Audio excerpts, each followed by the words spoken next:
Segundo, ele compra com um financiamento de metade do valor, 3.100.000, dado pelo presidente de um banco, que hoje está preso por esquema, e com um juro e com condições, num nível de generosidade que não foi dado para nenhum outro cliente do BRB. Agora, ele era um bom pagador. Ele juntou... Pedro, acho que tem que ter folha react, talvez... Não, cara, eu quero que eles não entendam, entendeu? Tem uns caras que, assim, claramente não viu o vídeo. Tá óbvio. O Boulos não tá comigo, tá, gente? Esse é um vídeo do canal do Boulos denunciando o Flávio. Tá? Parem de ser tapados, gente. Saibam identificar quando tá tendo uma interação real ou quando é um vídeo. Não, você falou que em tom de ordem, Marcelo. Foi imbecil o seu comentário. Foi imbecil o seu comentário. Comentário de idiota. Comentário de idiota. É sempre assim. Sempre um cara que acha que pode mandar no apresentador. Seu sem noção.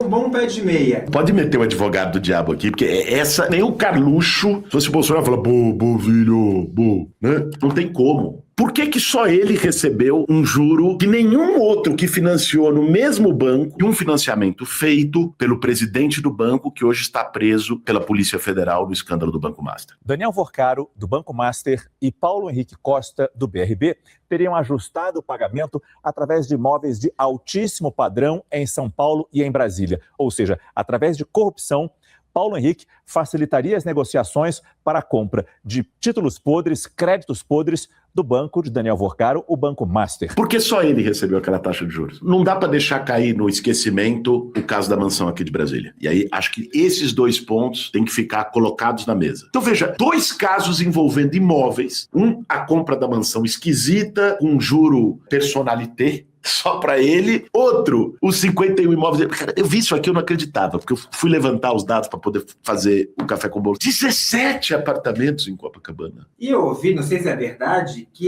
esses imóveis aí foram comprados na época que a milícia teve ascensão no Rio. Foi no mesmo período que saiu o escândalo das rachadinhas. Que a gente vai chegar? Vamos chegar, aliás, agora. O famoso caso da rachadinha, do gabinete do Flávio Bolsonaro, porque ele era deputado estadual no Rio, lá na Alerj. Foi em 2018, ele foi pego na malha fina do COAF. O COAF tem o papel de identificar operações financeiras que são atípicas. Ou seja, você começa a fazer grandes transferências bancárias de conta, é meio que o COAF acende um alerta. Aí esse alerta chega à Receita Federal, chega no Ministério da Justiça. Então o COAF fez um relatório dizendo a movimentação financeira. Você lembra do Queiroz? Tá esquisita. O Queiroz era o operador, era meio que o chefe de gabinete do Flávio Bolsonaro. Aí teve matérias na imprensa, aí abriu um procedimento do Ministério Público que denunciou ele. E o Queiroz, família do Queiroz, trabalhava no gabinete, em tese. Tem um caso, acho que era a filha dele, era personal trainer numa academia. Ou seja, ninguém trabalhava no gabinete dele. As pessoas davam o nome como laranjas para ficar com uma parcelazinha do salário e o grosso do salário de todos os assessores era operado pelo Queiroz no esquema de rachadinha. O que é a rachadinha? Rachadinha é isso, pega um pouquinho, pega de um, pega o tanto de outro, pega o tanto de outro, faz um caixa geral que deu R$1.200.000 no gabinete do Flávio Bolsonaro, segundo a investigação. E aí o Queiroz operava, achando que era malandro, e ele fazia depósitos fracionados, sempre com o mesmo valor. Por quê? Porque eles sabem que o COAF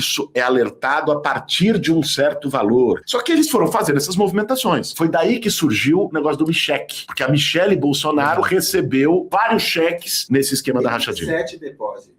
27 depósitos. Que deu 89 mil. Mas eu também não vi nenhum funcionário dele reclamando que dava dinheiro pro Queiroz. Lógico, os caras não trabalhavam. O esquema funciona assim. Um aluguel de CPF. Você não precisa nem aparecer, cara. Você só vai dar o teu nome, assinar o contrato, o dinheiro vai cair na tua conta e você cobra meio que uma comissão por alugar o CPF. Por isso que as pessoas não reclamaram, porque nesse caso elas eram cúmplices do esquema dele.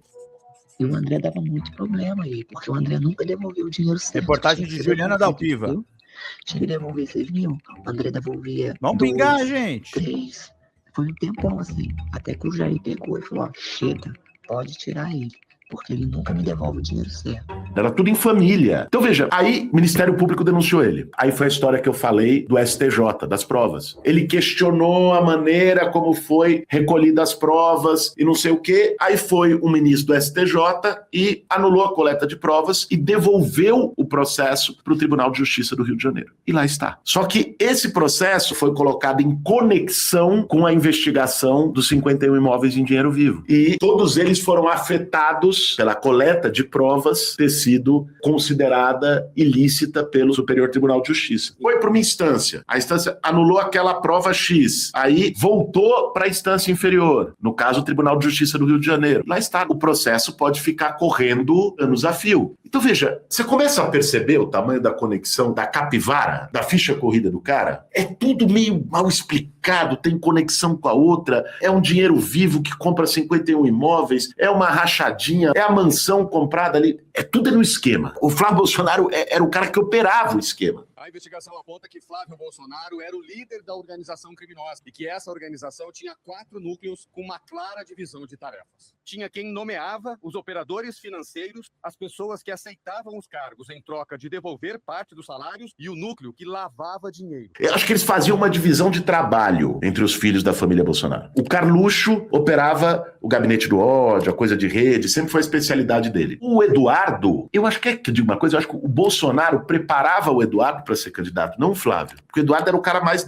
que fazia a parte política, o embate, a relação internacional com os Estados Unidos. Só que ele se afundou no pântano do negócio do tarifaço, que ele não pode nem pisar no Brasil, é traidor da pátria. Aí sobrou o Flávio, que o outro é moleque do condomínio lá que não dá. Então, sobrou o Flávio. E o Flávio era meio que caixa da família. Era no gabinete dele, na Alerj, que operava o esquema da rachadinha. Era ele que operava a maior parte das compras de imóvel em dinheiro vivo. É ele que compra uma mansão em Brasília e faz o negócio com o BRB. O Queiroz não era o chefe de gabinete do Carluxo ou do Eduardo Bolsonaro na Câmara, ou do próprio Bolsonaro. O Queiroz era o chefe de gabinete do Flávio. E aí entra uma outra figura, quarto caso que eu quero trazer para vocês, que é o caso da relação com a milícia. Tinha uma outra figura oculta no gabinete do Flávio Bolsonaro, não ele diretamente, mas os seus representantes, no caso, a esposa e a mãe, que é o capitão Adriano da Nóbrega. Quem é o Adriano?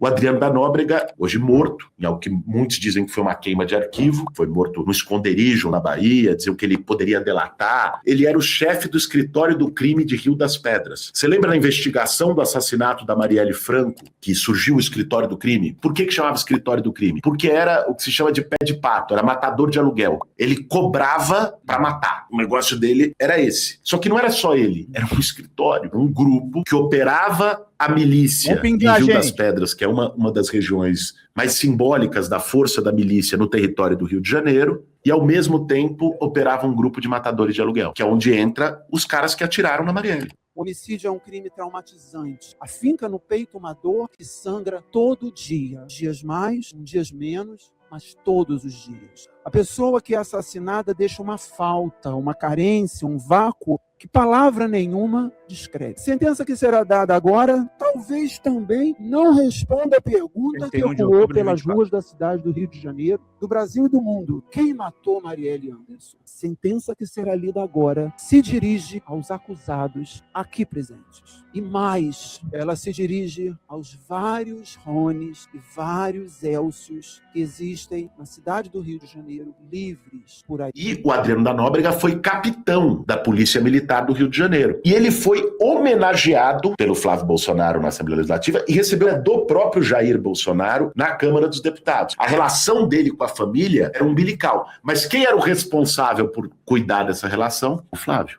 Mas o Flávio era obrigado a saber que esse Adriano era chefe do crime? Isso foi o que ele disse agora quando foi no podcast, no Inteligência Limitada. O senhor homenageou, visitou na cadeia, treinou tiro e empregou a família do chefe do escritório do crime. Quando eu o conheci, ele é um cara, uma referência.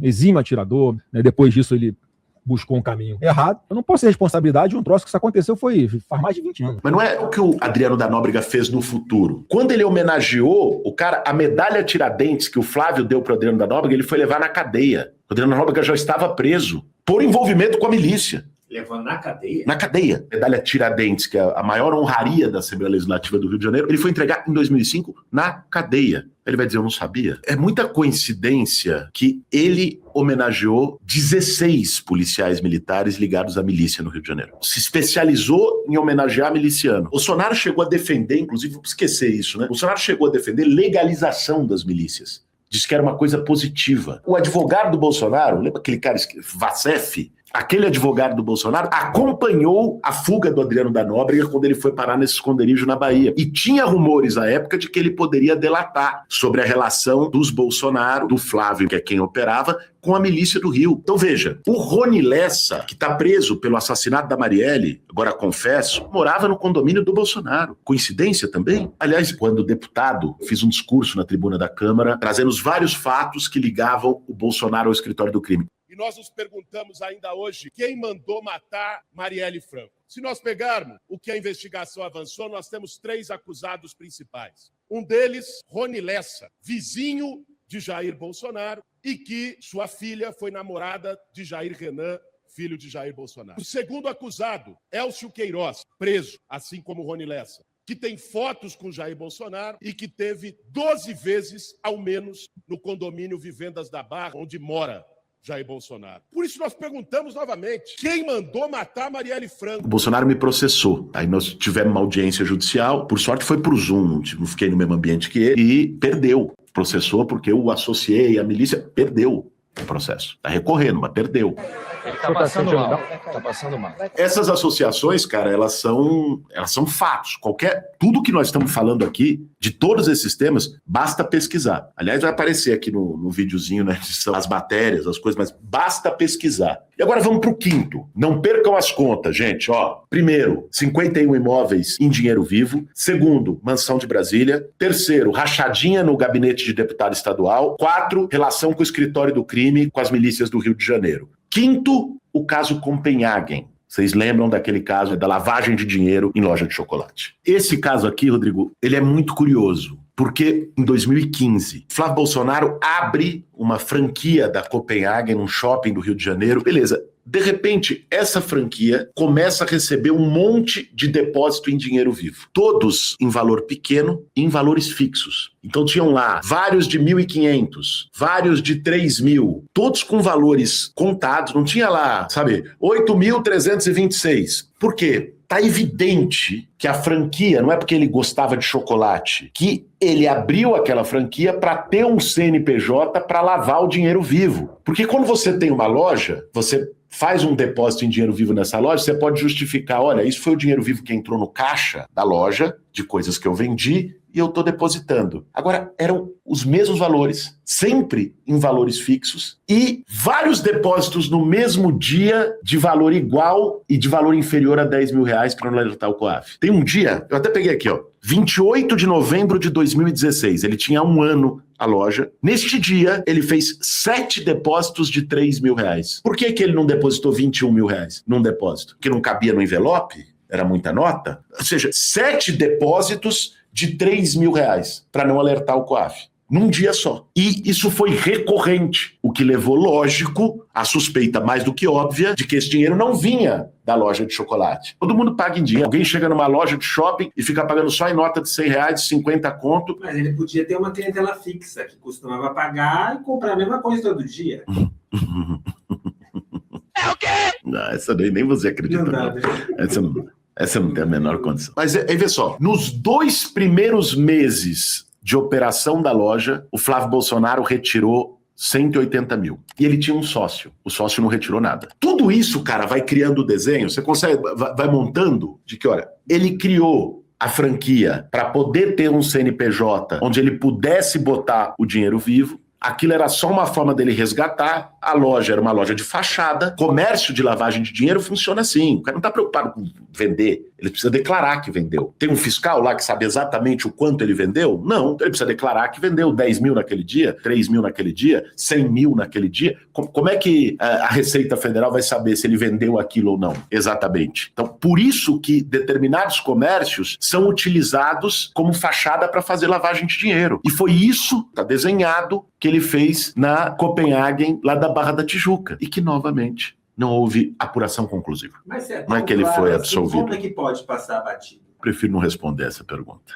Eu não vou falar nada, não. O que eu tinha para falar, eu não vou falar com esse cara, não. Você percebe? Então, veja, tá aqui. O mesmo cidadão, é o mesmo Flávio Bolsonaro, comprou a mansão de 6 milhões sem justificar de onde veio essa renda. E ainda conseguiu uma taxa de juro camarada do presidente do BRB, que hoje está preso pela Polícia Federal. Segundo, coordenou a imobiliária da família de 51 imóveis em dinheiro vivo e outros 56, que são 107 no total, que não foi em dinheiro vivo, mas tem mais 56. Em 30 anos, comprar 100 imóveis. E ele que operava. Só ele sozinho teve os 17 lá de Copacabana. Em dinheiro vivo e em cheque. Terceiro, ele como deputado estadual operava a rachadinha, com o Queiroz como seu chefe de gabinete operando. Quarto, também no gabinete dele estava a mãe e a esposa do capitão Adriano da Nóbrega, miliciano, chefe do escritório do crime, que ele condecorou o cara já preso por ser miliciano em 2005. Quinto, nesse mesmo espectro de tempo, ele abre uma loja de chocolate com movimentações mais que suspeitas, onde ele deposita na loja, num dia, 7 depósitos iguais de 3 mil reais para disfarçar do COAF e dizendo que isso era produto da venda no comércio. Isso para ficar em 5. Essa é a biografia do Flávio Bolsonaro. Então veja, ele era o caixa 2 da família. Nessa divisão de trabalho que se fez na família Bolsonaro, ele era o operador do negócio. Tanto é que não era para ele ser candidato a presidente, porque isso é telhado de vidro. Ele só vira candidato a presidente porque o Bananinha, o Eduardo Bolsonaro, se inviabilizou, porque foi longe demais no negócio do Trump, de trair a pátria, e perdeu as condições de voltar ao Brasil. Qual era o plano? Era o Eduardo ir lá, negociar com o Trump, poder voltar e ser o candidato a presidente com o Bolsonaro preso e inviabilizado. Foi preparado para isso. Como não deu, eles operaram o plano B. O Carluxo não dava para ser. Quem quer ser o plano B? O Flávio. Só que tem um problema. O plano B é o caixa 2 da família. Só que olha como é que é a coisa. Porque eles sabem que isso vai aparecer. Então, eles precisavam fazer uma operação de limpeza, que é o que está acontecendo agora. O PL, a turma da Faria Lima que apoia ele, a turma do agro que apoia ele, a parcela da mídia que apoia ele. Precisa fazer uma operação calculada de falar, o Flávio é bonzinho. Tanto é que chama ele de Flávio. Não tem mais Bolsonaro no Flávio, para desatrelar do pai, da rejeição do pai. Ele aparece, sou pai de menina, escrito numa camiseta. Ele fala que está disposto a conversar com todo mundo, que ele quer pacificar o país. Eu vi resultado de pesquisa qualitativa para ver como essa operação de lavanderia de imagem do Flávio Bolsonaro, ela tem efeito, gente dizendo ele não é corrupto igual a família. Sendo que ele é o pivô de todos os esquemas de corrupção da família. Agora, a questão é se nós vamos ter tempo e microfone para isso tudo chegar no Brasil, daqui até outubro. Mas se é tão claro assim, não era para todo mundo estar falando disso? Mas assim, a vida é dura. No algoritmo da rede social, tem outras pessoas falando disso. Eu não sou o único que conheço essas informações, que você disse que está falando sobre isso. Só que acho que ficou uma parte da sociedade, o caso lá da rachadinha, o cara da loja de chocolate, como se fosse uma coisa menor. O que eu acho que tem faltado é as pessoas conectarem que a tarefa dele ali, nessa organização familiar criminosa, era justamente fazer a operação do esquema. E aí isso fica na cabeça das pessoas, é tanta informação que chega, parece uma coisa que não está muito nítido. Quando eu decidi fazer esse café com Boulos, eu falei, cara, nós precisamos juntar tudo para que as pessoas, primeiro,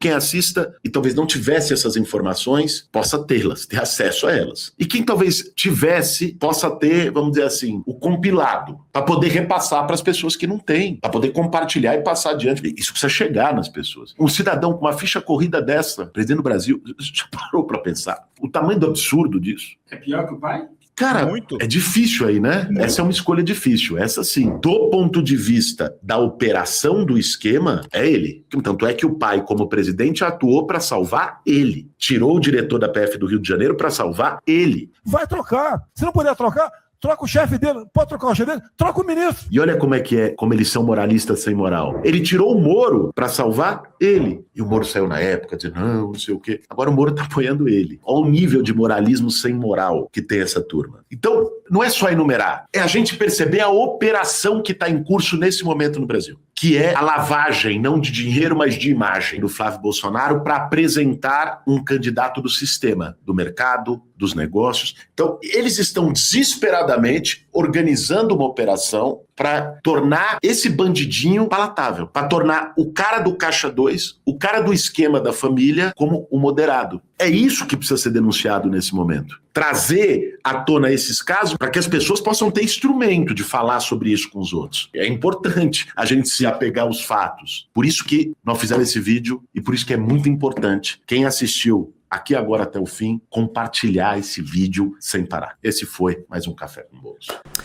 Fala galera da Folha TV, não se esquece de se inscrever aqui no nosso canal para assistir programas como Folha Notícias Manhã, Folha Notícias Noite, o nosso Folha Entrevista e o nosso Barzinho das Meninas. Muitas coisas bacanas a gente acompanha por aqui e a gente precisa muito, muito do apoio de vocês para nosso trabalho jornalístico, investigativo, de curadoria de conteúdo, com vocês ajudando no nosso Pix, folhademocrata@gmail.com, ou mandando superchats, valeu demais, e os recursos financeiros, tornando-se membro do nosso canal, no nosso curso de jornalismo básico, para você ficar muito bem informado a respeito de tudo.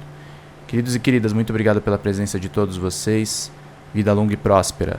Cuidem-se, cuidem dos seus e não esquece de se inscrever aqui na Folha TV. Até mais!